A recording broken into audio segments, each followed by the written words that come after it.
Dr. Thorne, I've reached the eastern quadrant based on our satellite projections. The terrain is more challenging than anticipated.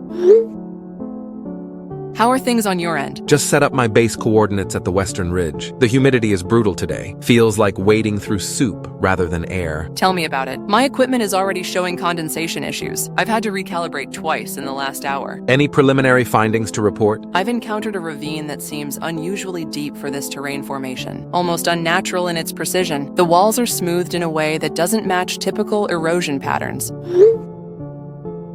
Interesting. I found some fragmented fossils embedded in the embankment here. Nothing spectacular yet. Certainly nothing that screams apex predator or matches our target specimens. Send photos when you can. I'd like to compare the sediment layers with what I'm seeing here. Will do. There's something about this area, though. It feels ancient, too quiet, even for this deep into the rainforest. I know what you mean. No birds, no insects, just silence. Like either everything is hiding or everything's been eaten. Checking in from the southern perimeter, I found another one of those huge mudslides. This is the third one today, all seemingly leading in the same direction, like something massive churned up the earth. That's peculiar. Can you send a picture? On it.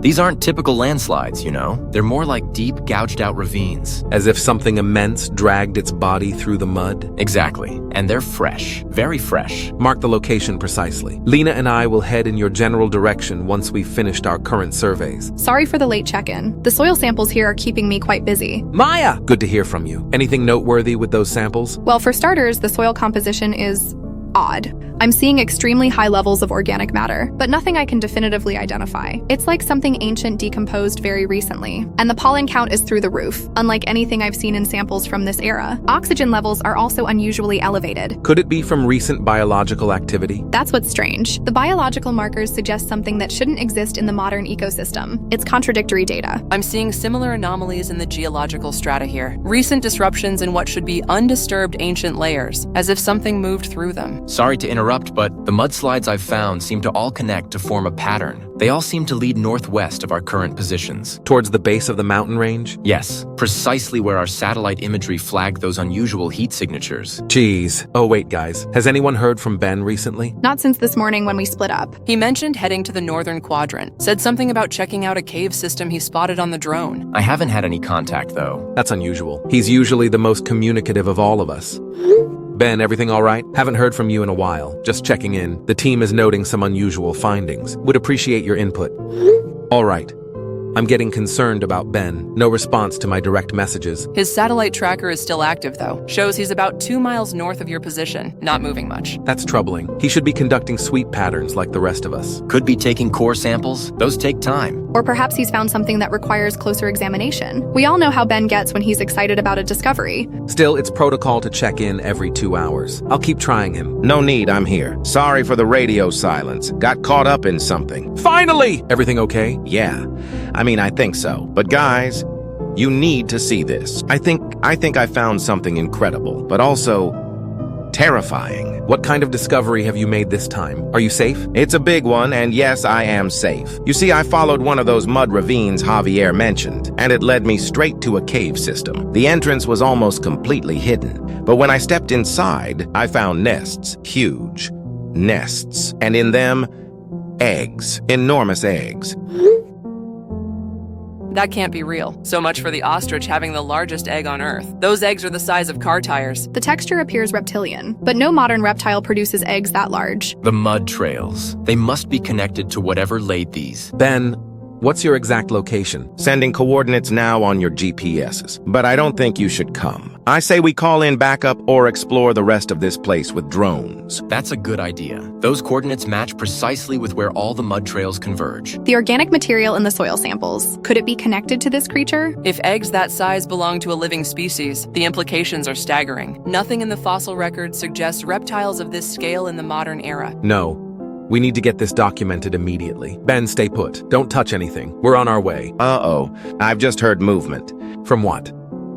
Ben? Oh, crap. No answer. I'm heading toward his coordinates. I'll move that way too, about 3 miles from his position. I'm closer. Maybe 2 miles? I'll start moving now too. I'm furthest away, but I'm packing up and heading there. Should we contact base camp? Not yet. Let's assess the situation first. But everybody be careful. Whatever Ben found, it's gonna change the world. Our job is to find out whether it's for the better or for the worse. Agreed. Proceeding with caution. I've never seen mud trails like these. Whatever made them is massive, and based on the freshness of the tracks, very much alive. Everyone keep your satellite phones ready, and keep messaging. If you see anything unusual, anything at all, report immediately. The air smells different as I move north. Muskeer, almost reptilian. I can smell it too. Let's find our Ben.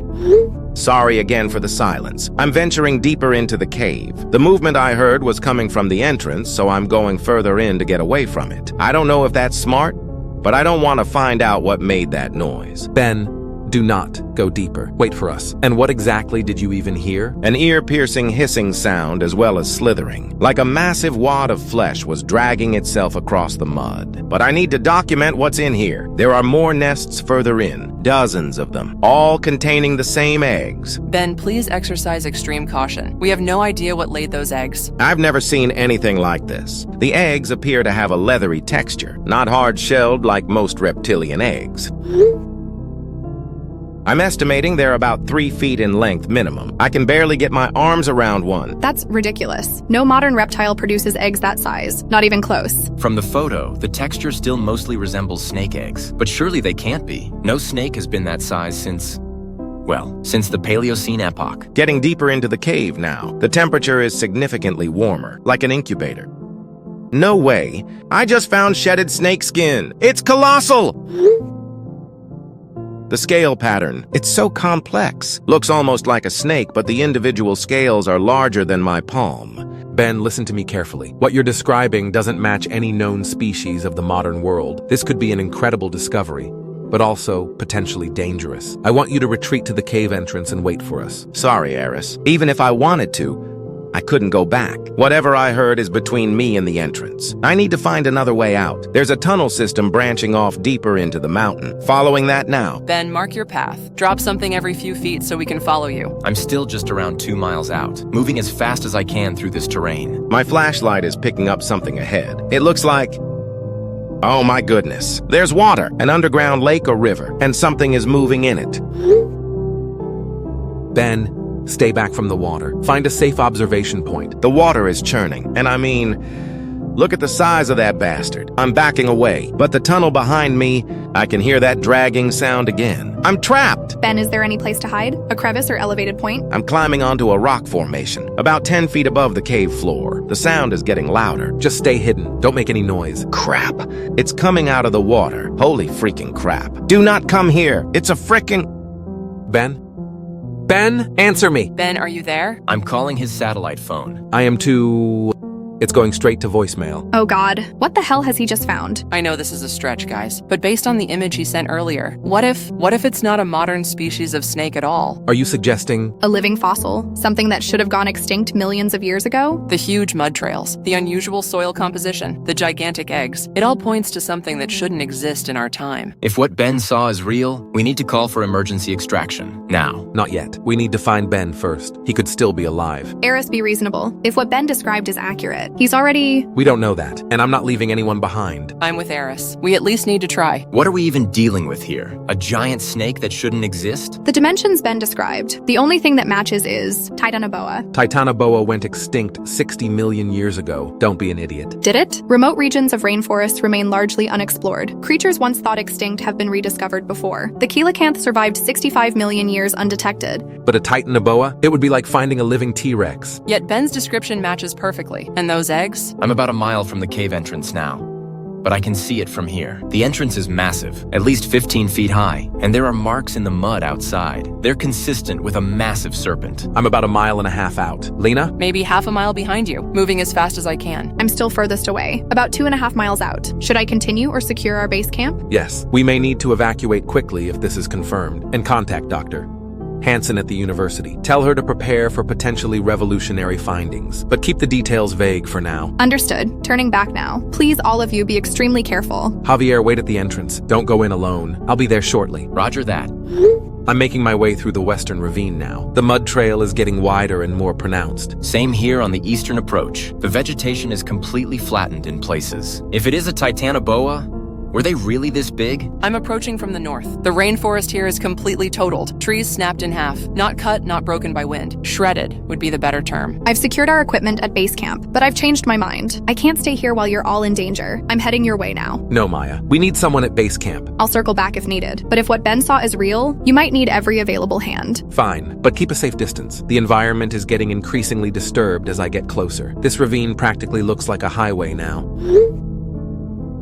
Eris, I'm detecting a strange smell in the air. Can you smell it too? Yes, it's pungent as hell. I'm smelling it too. Musky. Exactly like the reptile smell from earlier. The concentration seems to be increasing as I approach the cave coordinates. This is definitely not typical of the Colombian rainforest. I'm about 500 yards from the cave entrance now. The mud here is still wet. That thing must have passed through here very recently. Oh my word, look at this! Those are scale impressions in the mud, each one larger than my hand. My goodness. The pattern is serpentine, but the size? This confirms it. We're dealing with a Titanoboa, or something very similar, a living fossil that should have been extinct for millions of years. I still can't accept that, not without seeing it with my own eyes. I've reached the cave entrance. Ben really didn't do this thing's size justice. It's at least 15 feet high. The mud trails lead straight inside. The smell is overwhelming here. I'm only about 200 feet behind you, Javier. The forest is completely trampled in this area, like a natural disaster passed through. I'm still about 10 minutes out. Wait for me before going in. Understood. I'm setting up a perimeter at the entrance. If there's something in there, I want to see it coming. I'm still about a mile out, moving as quickly as I can. I can see the cave entrance now. And if I'm correct, that little red dot is you, Javier. The destruction leading up to it is completely unbelievable. Trees uprooted, the ground churned up as if by some massive force. Lena, wait, stop where you are. Something's not right. I'm hearing movement from inside the cave. Deep, rhythmic, almost like breathing. I hear it from over here too. We need to find Ben. Do not enter that cave until I get there. That's an order. We might not have time, Eris. If Ben is still alive in there... The sound is getting fainter. Whatever it is might be moving deeper into the cave. This could be our only chance. 8 minutes out. Just wait. Eris, when I get there, I'm going in. Ben needs us now, not in 8 minutes. Lena, don't you dare! She's right, Eris. I'm gonna head in there first and clear a path. Don't! If something happens to both of you, we'll have no idea what we're walking into. I'm inside the cave now. The entrance tunnel slopes downward. The ground is damp and churned up. My flashlight barely penetrates the darkness ahead. Me and Javier can't find each other. This is crazy. You two shouldn't be in there alone. The tunnel is widening, opening into some kind of chamber. The smell is overwhelming in here. Damp earth and something else. Something alive. Same here. So I guess there must be multiple chambers then. I'm in a massive chamber. The ceiling must be at least 50 feet high. And, oh my lord, the nests. They really are everywhere. Dozens of them, each containing multiple eggs, just like Ben described, but seeing it in person, it's unbelievable. Do you see any sign of Ben? Not yet. The chamber branches off in multiple directions. I'm trying to find any trace of him. Oh crap, I hear something. What is it? What do you hear? A low rumbling sound, coming from deeper in the cave, and hissing. The hissing is getting louder. I need to find Ben and get out. I'm going deeper into the chamber. I'm almost at the cave entrance. I've found something. Please, no. I've found Ben. Is he okay? He's dead, Eris. His body is so broken. No. God damn it, no! It's like every bone was crushed simultaneously. Classic constriction injuries. That's how snakes kill. They squeeze until the pressure crushes internal organs. I'm kneeling beside him now. I should collect his satellite phone. Maybe there's evidence on it. That's not good. The floor just started vibrating. I can feel it through my knees. There's a low rumble echoing through the cave. I feel it too. What's happening? The eggs. They're moving! They're starting to crack open. We need to get out of here. I'm entering the cave now. Which tunnel did you take? Don't come in here. The eggs are hatching. Mine too. They're all hatching at once. I can see them emerging. Hundreds of small Titanoboa hatchlings, but they're still enormous compared to any normal snake. At least 6 feet long already. And they're looking at me. Their eyes, they're fixated on me. Lena, run! Get to the entrance now. That may be a problem. My leg. My foot is caught on something. I'm so screwed. They're coming right for me. Moving so fast. How can they move so quickly? I fell against one of the larger eggs. Crap. It's cracking open. The others too. It's like a chain reaction. The larger eggs are hatching. These are mature specimens, much bigger than the hatchlings, at least 20 feet long. They're emerging from everywhere. I'm surrounded. They're blocking every exit. This is it. Crap. I never made it to the cave, but something is coming through the trees toward me. It's enormous. I can see it now. It really is a Titanoboa, at least 40 feet long, thicker than a tree trunk. Get out of here. Maya?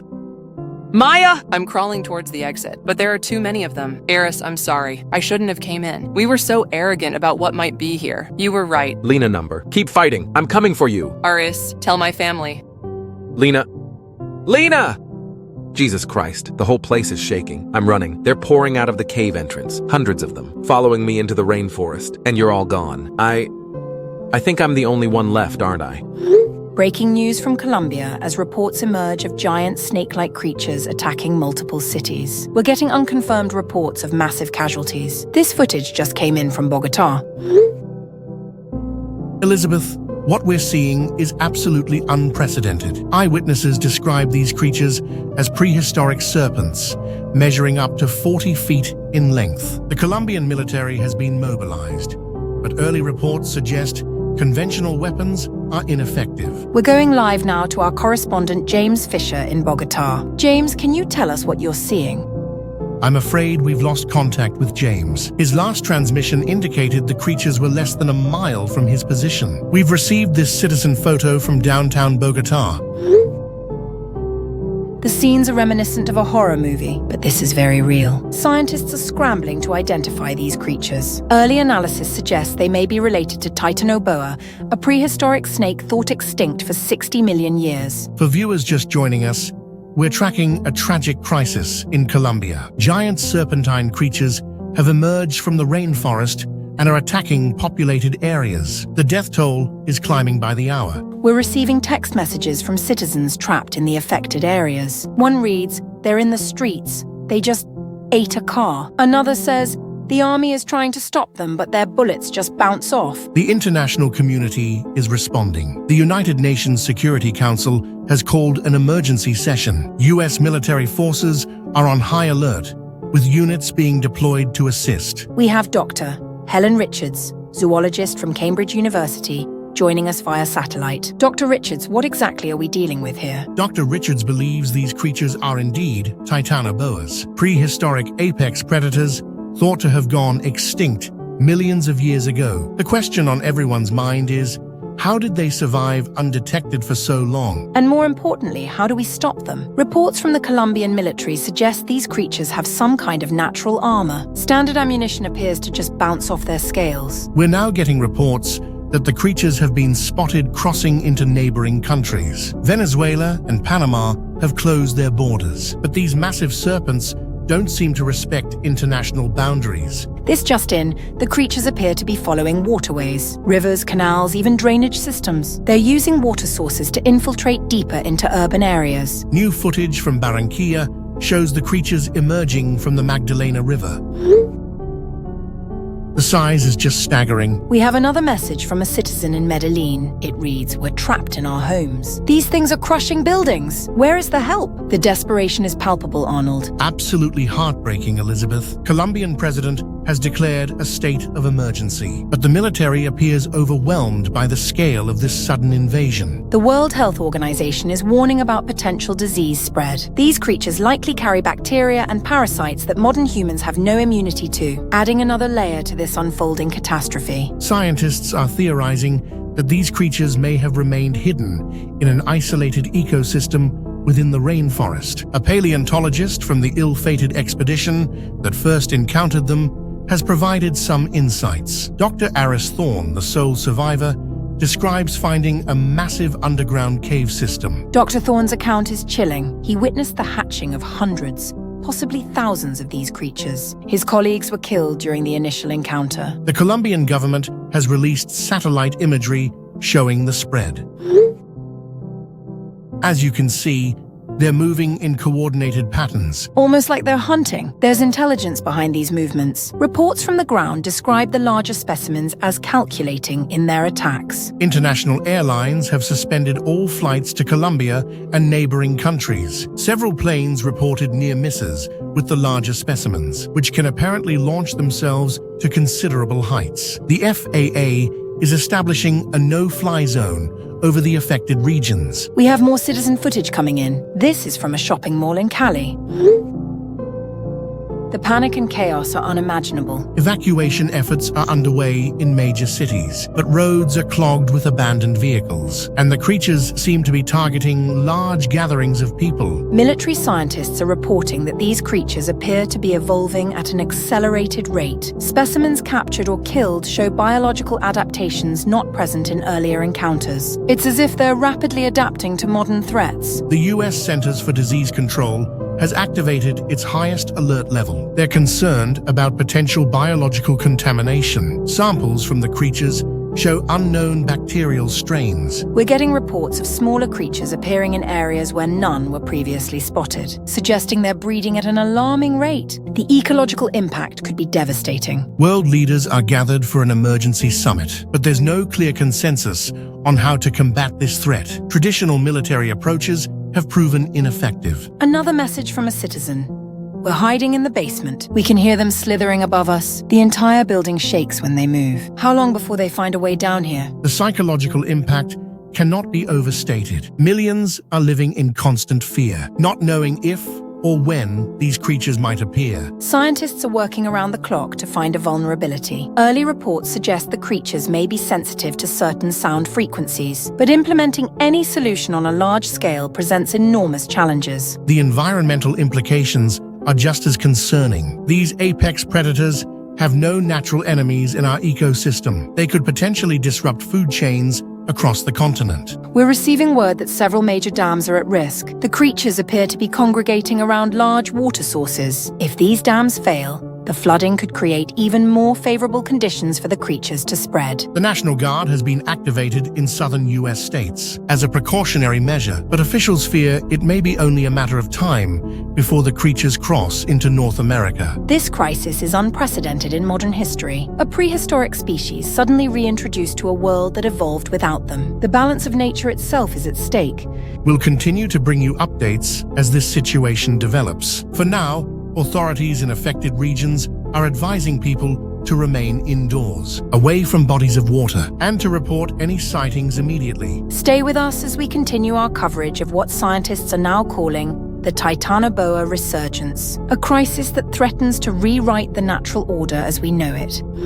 I've been granted clearance to establish this secure communication channel. Is everyone here? Present. Just finishing the analysis of those scale samples from Colombia. Here, though I still say we should be meeting in person. Logging in now. Sorry for the delay. The lab was locked down for decontamination procedures. Let's get straight to the point. The Titanoboa situation is escalating beyond our worst projections. Conventional weapons are proven ineffective, and the casualty count is rising exponentially. I've completed my analysis of the scale samples. Dr. Reed, I believe you'll find this interesting. Notice the layered structure. Fascinating. The scale structure is truly unique from modern boas. It's almost chitinous, like an insect's exoskeleton, but on a massive scale. Precisely. And this matches what I'm seeing in the fossil fragments that Dr. Thorne managed to recover. It's what made them such formidable predators in their time. So you're telling me we're facing prehistoric superpowered snakes that bullets can't penetrate? That's just fantastic. Oh, it gets worse. Their rapid adaptability suggests enhanced intelligence. They're learning from each encounter, evolving in real time. I've been running genetic analyses on tissue samples from the specimens we've recovered. Their DNA contains sequences I've never seen before. Highly adaptive genetic markers, almost as if they were designed to survive catastrophic events. So what's the plan here? Because right now we're losing this war. My men are dying out there, and these things just keep coming. I believe I have a solution, though it's unconventional. I think I know where you're going with this. And I must say, it's extremely risky. Well, someone better fill me in, because right now I'm authorizing napalm strikes, and even those are just slowing them down. Titanoboa has no natural predators in the modern world. That's why they're unstoppable. But during their time, there was one creature that hunted them. Sarcosuchus. The super croc? Are you suggesting we bring back a giant crocodile to fight giant snakes? Have you all lost your minds? It's our only option, Colonel. The Titanoboa has no natural predators in the modern world, but the Sarcosuchus, it evolved specifically to hunt them. Theoretically, it could work. We have several well-preserved Sarcosuchus specimens, and their DNA is more accessible than you might think. Modern crocodilians are remarkably similar to their ancestors. So let me get this straight. Your solution to a prehistoric monster invasion is to create another prehistoric monster? This sounds like the plot of a bad bad sci-fi movie. I understand your skepticism, Colonel, but we're rapidly running out of options. The Titanoboas are spreading at an alarming rate, and conventional methods have failed. The fossil record shows evidence of Sarcosuchus preying on Titanoboa. They were natural enemies, evolutionary rivals. This scene clearly depicts a Sarcosuchus attacking a Titanoboa. And what happens if your super crocs decide humans look tasty too? We'd just be creating a secondary threat. That's a valid concern, but we could potentially engineer safeguards. Genetic modifications to make them focus exclusively on the Titanoboa, and perhaps a limited lifespan. Simple fact is, Colonel, we're dealing with a crisis that your current weapons won't solve, one that threatens the entire global ecosystem. Sometimes fighting fire with fire is the only option. I'll need to consult with my superiors. This is well beyond my pay grade, but I will say this, we're losing badly. If your crazy plan has even a small chance of success, it might be worth the risk. Dr. Hansen, what would you need to make this happen? Access to the preserved Sarcosuchus specimens in the Natural History Museum, a fully equipped genetic laboratory with CRISPR capabilities, and a secure facility for incubation and early development. I can provide detailed anatomical information, behavioral predictions based on fossil evidence, and ecological context for optimal development. And I can provide the security. God knows we're going to need it. We'll also need a suitable environment for them once they hatch, and a food source. Ironically, the Titanoboa might end up being their first meal. The process won't be quick, even with accelerated growth protocols. We're looking at weeks, possibly months. Weeks we don't have. Cities are falling daily. We could potentially use growth hormones, combined with genetic modifications to accelerate development. But that introduces additional variables and risks. Then we need to start immediately. Every day we delay means thousands more lives lost. Colonel, can you secure us the necessary clearances? I'll handle it. I have a direct line to the Joint Chiefs, and the President is desperate for solutions, no matter how insane they sound. I'll begin assembling my team and preparing the necessary protocols. This will be the most challenging genetic reconstruction ever attempted. Let's be clear about what we're proposing here. We're talking about intentionally reviving an extinct apex predator, one that grew up to 100 feet long and weighed several tons, with the strongest bite force of any creature that ever lived. An estimated bite force of 20,000 pounds, enough to crush a Titanoboa's armored scales and sever its spine. Jesus. And we think we can control these things? Control might be overstating it. Guide their behavior, perhaps. Direct their hunting instincts toward the Titanoboa. It's a calculated risk, but right now the Titanoboas have no natural predators. Nothing to check their population growth. If we don't act, they'll continue to spread and eventually overwhelm our defenses completely. All right, I'm in. God help us all. But I'm in. I'll make the calls. Get your teams ready. Dr. Hansen, how quickly can you begin? I can have preliminary genomic sequences mapped within 24 hours. Initial CRISPR protocols within 48, but the actual revival process will take considerably longer. Despite our best technology, we're still talking about resurrecting a species that's been extinct for over 100 million years. Progress update. I've begun extracting DNA from the preserved Sarcosuchus specimens. The results are concerning. These samples are incredibly degraded, far worse than I initially anticipated. How bad are we talking? Imagine trying to reconstruct War and Peace from a handful of random pages that have been shredded, burned, and buried for 100 million years.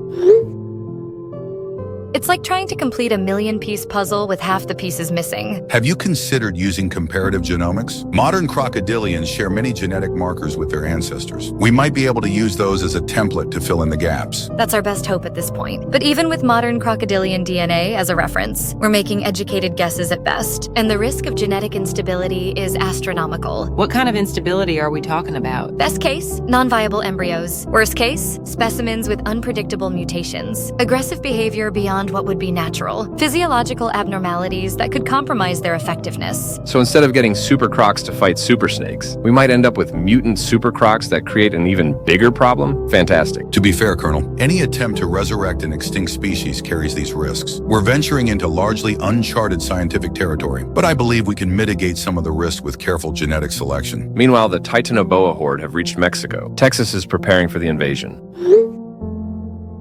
Breaking news, Titanoboa is spotted in Gulf of Mexico. We're running out of time, people. Let's focus on what we can control. Dr. Hansen, what's your revised timeline given these complications? If we work around the clock and prioritize speed over perfection, we might have first-stage embryos in 10 days, but that accelerated schedule dramatically increases the risk factors. I've been analyzing feeding behaviors from fossil evidence, specifically hunting patterns and prey selection. The Sarcosuchus was an ambush predator, attacking from water, then dragging prey into a death roll. Their jaws structure was specifically adapted to penetrate the hardened scales of primitive serpents. That's encouraging at least, but I'm concerned about housing these creatures once they're viable. We need a suitable environment for them, and a food source. Ironically, the Titanoboa might end up being their first meal. I've secured a facility, a decommissioned naval testing site in the Florida Keys, isolated, surrounded by water, and easily defensible. Construction teams are retrofitting it now for the incubation phase. I've managed to identify several key genetic sequences, but there are still critical gaps, particularly in the immune system and neurological development genes. Without those, any specimens we create would be highly vulnerable, both physically and behaviorally. What about using CRISPR to insert specific genes from modern apex predatory reptiles? Nile crocodiles or saltwater crocodiles might provide useful templates, especially for immune function. That could work, but we'd be creating a hybrid, not a true Sarcosuchus, and we have no way to predict how those inserted genes might affect overall function. At this point, purity is less important than effectiveness. We need creatures that can survive in our current environment, and most importantly, that can kill Titanoboa. Even with these modifications, we're looking at a 90% failure rate for the embryos, maybe higher. We'll need to create hundreds to get even a few viable specimens. How large are these specimens going to get? And how quickly? I need to know what we're preparing for. Adult Sarcosuchus could reach up to 100 feet in length, weighing several tons, but they reach that size over decades. We don't have that kind of time. What about growth acceleration? Could we use hormonal treatments to speed development? Possibly, but there's a trade-off between growth rate and structural integrity. Push too hard and you get creatures with brittle bones or compromised internal organs. The sweet spot appears to be here, a 500% acceleration of normal growth rates, which could give us combat-ready specimens in 4 to 6 months. We don't have 4 to 6 months. We barely have 4 to 6 weeks. Breaking news. Titanoboa sightings confirmed in Florida Everglades. What if we combine approaches? Use the more stable genetic template for the majority of specimens, but create a small batch with maximal growth acceleration as a first response team. That's actually not a bad idea. High risk, high reward. The accelerated batch would have a much shorter lifespan, but they might buy us time while the more stable specimens mature. I support this approach. It hedges our bets and gives us multiple response options. Whatever you decide, decide quickly. The president is considering nuclear options for the most heavily infested areas. I need more samples. The specimens we have aren't yielding enough usable DNA. Are there any other Sarcosuchus remains we can access? There's a nearly complete skeleton in the Natural History Museum in Paris, and another in Cairo. I can make the calls.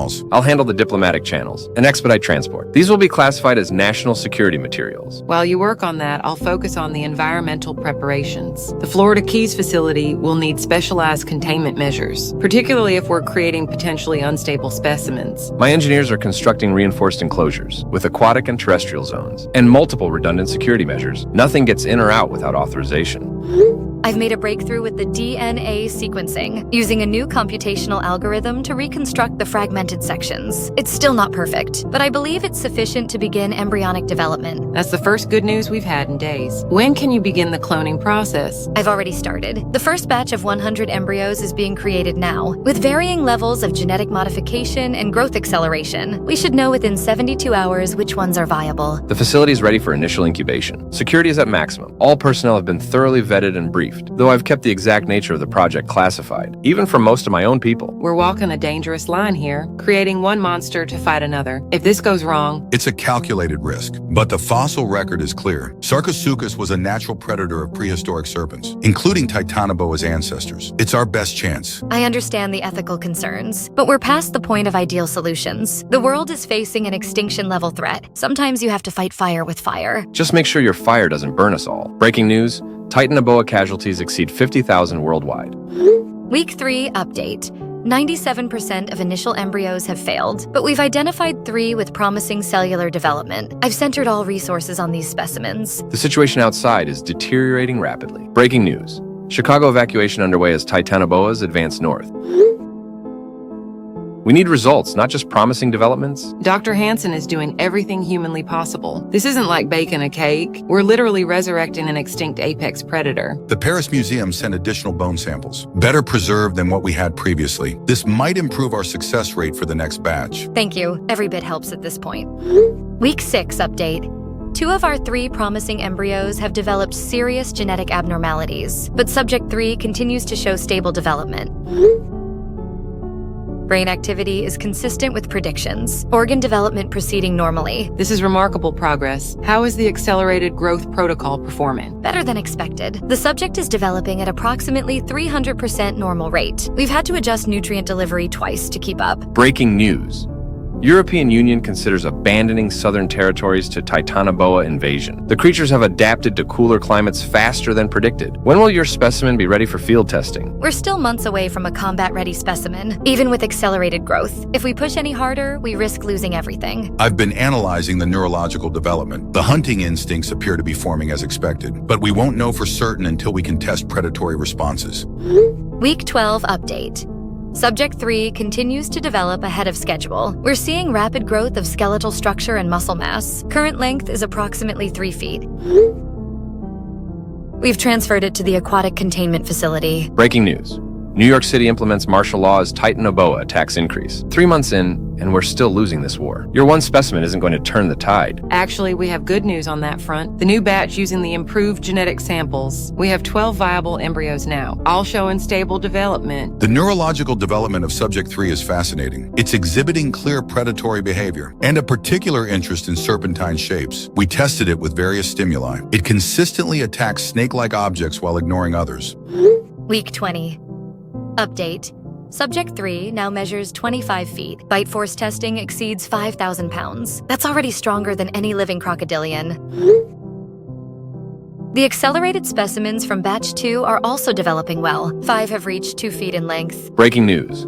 President relocates to Underground Command Center as Titanoboa breach White House perimeter. We need to deploy now. Not in another month. Now! Subject 3 could potentially be field ready within 2 weeks, but it would be alone. A single specimen against thousands of Titanoboa. We've conducted simulated hunting trials. Its targeting of snake-like prey is remarkably precise. Though we obviously haven't tested it against an actual Titanoboa. I've made further refinements to the growth acceleration protocol. The next 5 specimens should reach combat size within 3 weeks, if we can hold on that long. Urgent update. Subject 3 has entered pre-hatching phase. Eggshell is cracking. All systems are monitoring vital signs. Heart rate stable. Oxygen levels optimal. This is it. I'm on my way to the observation deck. Security teams on high alert. All containment measures ready. Movement detected inside. First limb breaking through.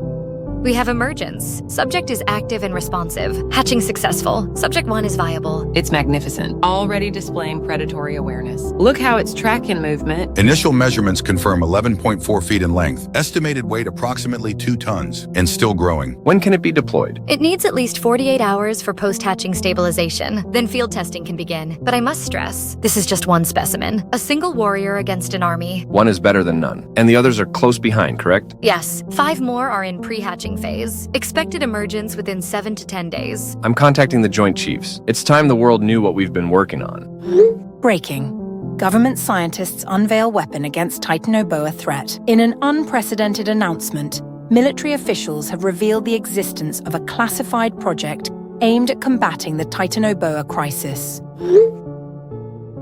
Elizabeth, what we're seeing is absolutely astonishing. Scientists have apparently revived an extinct prehistoric creature called Sarcosuchus, colloquially known as the super croc, which was a natural predator of Titanoboa during the Paleocene epoch. This revelation comes at a crucial moment in humanity's fight against the Titanoboa invasion. With major cities worldwide under siege and conventional weapons still proving ineffective, the government has literally decided to fight fire with fire. Or in this case, monster with monster. Scientists involved in the project have confirmed that Sarcosuchus specimens have been genetically engineered to target Titanoboa specifically. Initial tests show they're remarkably effective at penetrating the snake's armor-like scales, something our most advanced weapons have failed to do. Colonel Marcus Thorne, who oversees the military aspect of the project, issued the following statement. We face an unprecedented threat that requires an unprecedented response. Project Lazarus represents humanity's best hope against the Titanoboa invasion. The first Sarcosuchus specimens will be deployed within days to critical hotspots. Public reaction has been mixed. Many express hope that this could turn the tide of the war, while others question the wisdom of introducing yet another prehistoric apex predator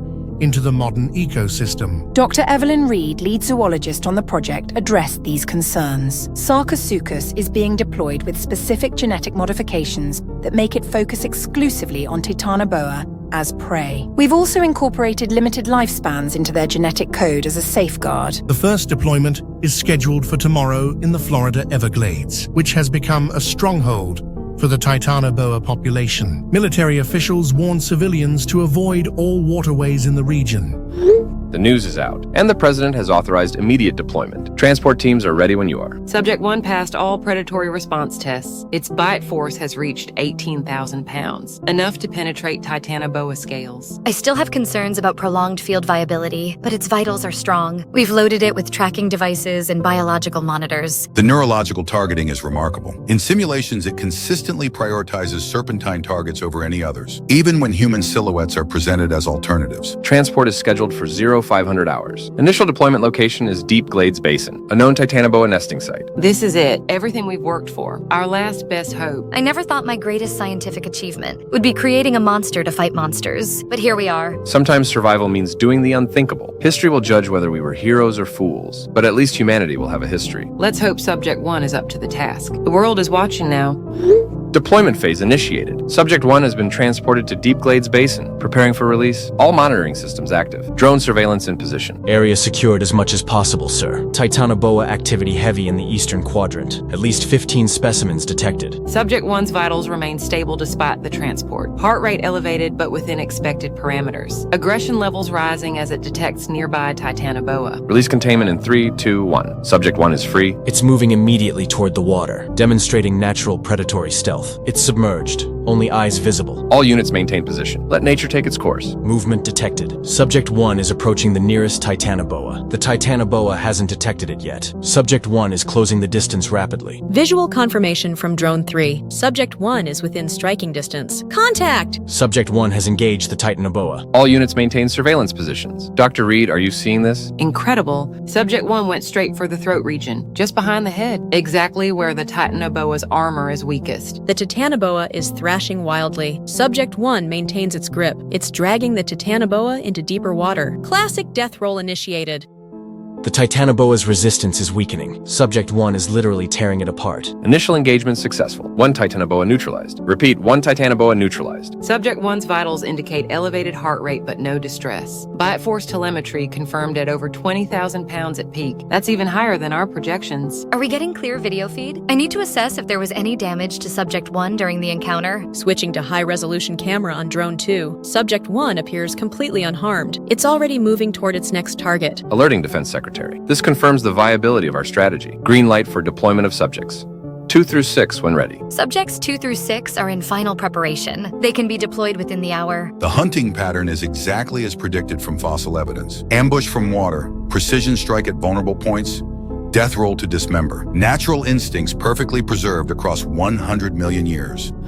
All 6 Sarcosuchus specimens now deployed across 3 Titanoboa hotspots. Florida Everglades, subjects 1 and 2. Louisiana Bayou, subject 3. Amazon Basin, subjects 4, 5, and 6. Subject 1 has neutralized 12 Titanoboas. Subject 2 at 9 confirmed kills. Effectiveness far exceeding projections. Amazon team reporting similar success. Subjects 4 through 6 operating as a coordinated hunting unit. 23 Titanoboa neutralized in the first 36 hours. Their cooperative hunting behavior was unexpected, but extremely effective. They're herding the Titanoboa into ambush positions. The president has authorized full-scale production. Dr. Hansen, how quickly can we scale up? We currently have 30 viable embryos in late-stage development. With the refined process, we can potentially produce 10 new specimens per hour, but quality control remains essential. We can't afford genetic instabilities at this stage. Breaking. First footage of Sarcosuchus Titanoboa engagement released.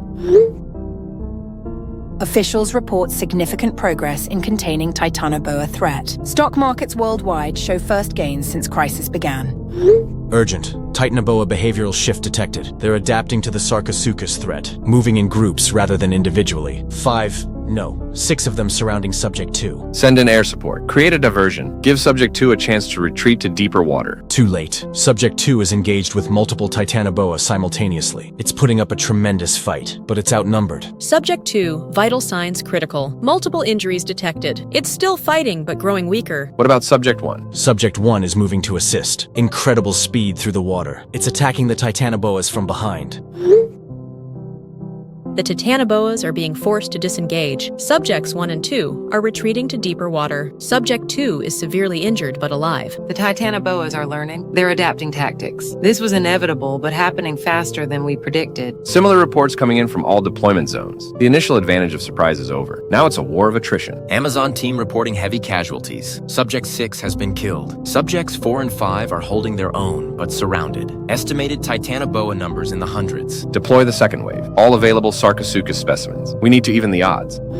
Heavy casualties on both sides. 42 Sarcosuchus deployed. 12 confirmed lost. Estimated 300 plus Titanoboas neutralized. But they still outnumber us significantly. Sarcosuchus pack behavior evolving. They're developing more sophisticated hunting strategies, using deep water as safe zones, and coordinating to separate individual Titanoboas from groups. Their adaptive intelligence is remarkable, far beyond what we anticipated. Subject 1 in particular shows almost tactical thinking. The neural development exceeded our projections. We essentially created the perfect Titanoboa killing machine, and they're getting better at it through experience. We're still losing ground overall. The Titanoboa reproduction rate outpaces our ability to deploy Sarcosuchus. We need a new strategy. Aerial reconnaissance reports unusual Titanoboa movement patterns. They appear to be congregating, moving toward coastal areas.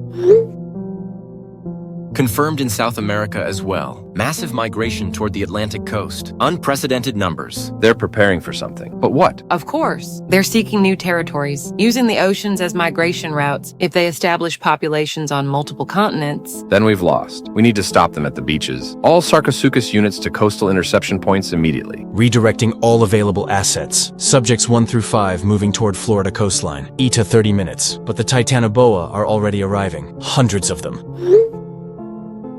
What about our other groups? Amazon team reporting similar situation. Remaining Sarcosuchus in pursuit. But Titanoboa numbers are overwhelming. Visual confirmation from Drone Squadron Alpha. Sarcosuchus, Subject 1 leading the charge. All available specimens following its lead. They're intercepting the Titanoboa at the shoreline. It's going to be a bloodbath.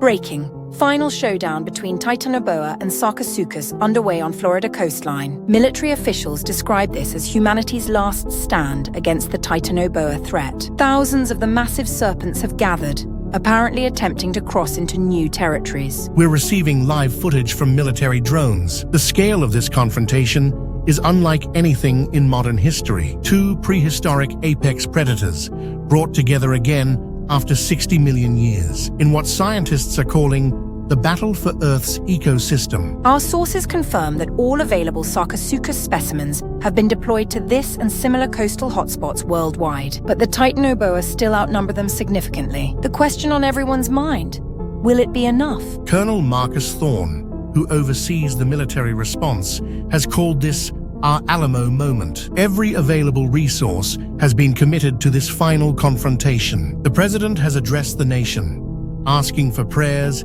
as humanity faces its greatest threat. All units report status. Eastern flank heavily engaged. Sarcosuchus fighting with everything they've got. Subject 1 has taken down at least 15 Titanoboa single-handedly, but more keep coming. Western approach under heavy pressure. The Titanoboa are using their superior numbers, surrounding individual Sarcosuchus and overwhelming them. We've lost at least 20 specimens in the last hour. Southern coastal defense holding.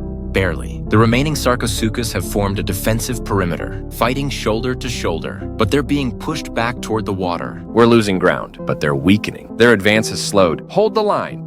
Dr. Reed? I'm here, watching it all unfold. It's both horrifying and awe-inspiring. Any insights on the Titanoboa behavior? Anything we can exploit? They seem fixated on reaching the ocean, almost like a programmed directive. They're ignoring easier escape routes inland. So if we cut them off from the water, we might break their resolve. Possibly, but how? I'm authorizing emergency protocols. Operation Acid Rain. Sir, are you sure? It's authorized. Commence immediately. Drone squadrons moving into position. Chemical payloads armed. Target zone established between Titanoboa frontline and ocean. Wait, what is Operation Acid Rain? Our last resort, weaponized acid compounds, delivered by precision drone strikes, designed to penetrate Titanoboa scales, but relatively harmless to Sarcosuchus due to their different scale composition. First wave of drones in position. Commencing deployment in 3, 2, 1. Payloads released. Direct hits on primary Titanoboa concentration. Effect immediate and substantial. Their scales are literally dissolving on contact. They're retreating from the chemical zone, right into the Sarcosuchus defensive line. This is our chance. All Sarcosuchus handlers, push the attack. Drive them back from the water. Subject 1 is leading a massive counterattack, all remaining Sarcosuchus following its lead. They're tearing into the disorganized Titanoboa. It's a massacre. Titanoboa frontline collapsing. They're trying to retreat, but the Sarcosuchus are cutting off their escape routes. The tide has turned. Titanoboa in full retreat. Sarcosuchus are hunting them down systematically. Second wave of acid drones. Target the largest remaining Titanoboa clusters. Deploying now. Direct hits. The remaining Titanoboa are being torn apart. The Sarcosuchus are unstoppable now. Similar reports from all coastal battlegrounds. The Titanoboa are in full retreat worldwide. Sarcosuchus pursuing and eliminating with extreme prejudice. The Titanoboa are retreating. The Sarcosuchus have won. Repeat, the Sarcosuchus have won. Breaking. Titanoboa threat neutralized at Florida beachhead.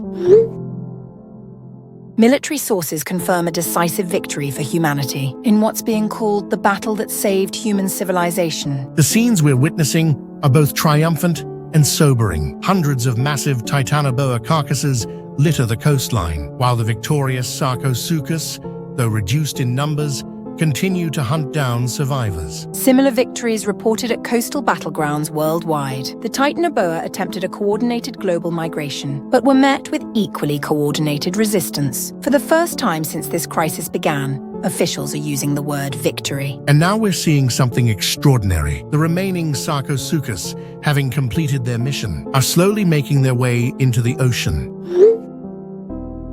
Scientists theorize they're following ancient migratory instincts. Colonel Marcus Thorne, architect of humanity's defense, issued this statement. Today marks not the end, but a turning point. We have proven that even against the most terrifying threats nature can produce, human ingenuity and courage will prevail. The president has declared tomorrow a national day of remembrance for the victims of the Titanoboa crisis and celebration for what's being called humanity's finest hour. Recovery efforts are already underway in devastated regions, while scientists continue to monitor for any remaining Titanoboa, though officials are confident the threat has been contained. We did it. It's over. A victory for science and for survival. At what cost, though? Millions dead, cities destroyed, and we've introduced yet another prehistoric apex predator into the ecosystem. Most of the Sarcosuchus appear to be following their programmed instincts, heading to deep water after completing their mission. And with their engineered limited lifespans, they'll die naturally within a few years. Satellite tracking confirms 85% of surviving Sarcosuchus have moved offshore, following deep ocean trenches. Exactly as you predicted, Dr. Reed. And the remaining Titanoboa population? Cleanup operations continuing, but our best estimates suggest we've eliminated 98% of the adult population. Special forces are destroying all discovered nesting sites. This threat won't be coming back. I'm not sure how to feel. We did something impossible. Revived an extinct species. To save humanity from another extinct species. It feels like some cosmic joke. It's the ultimate example of nature's balance. These two species evolved together, predator and prey, in perfect opposition. And 60 million years later, that balance still held. Whatever philosophical conclusions we draw, the simple fact is this. We live to fight another day, and that's enough for me. What about Subject 1, our original success, the one that led the others? Last tracked heading into the mid-Atlantic Trench. Still healthy, still growing. A true apex predator returning to the depths. Perhaps that's for the best. Some things belong to the ancient world, and should remain there. Project Lazarus is officially being decommissioned. All research materials classified at the highest level. The world will know we created the Sarcosuchus, but the how will remain our secret. Some knowledge is too dangerous to share. I've already begun deleting my personal research notes. The fossil specimens will be returned to their museums, with certain modifications to prevent anyone from following our footsteps. And we go back to our lives, changed forever by what we've seen and what we've done. Not changed, evolved. Just like the creatures we fought, adapted to survive. It's what life does. I just received the latest deep-sea tracking data. Subject 1 has reached a depth of 3,000 meters. Still swimming, still hunting, just as it did 100 million years ago. Some things never change. Let's hope we never need to disturb them again.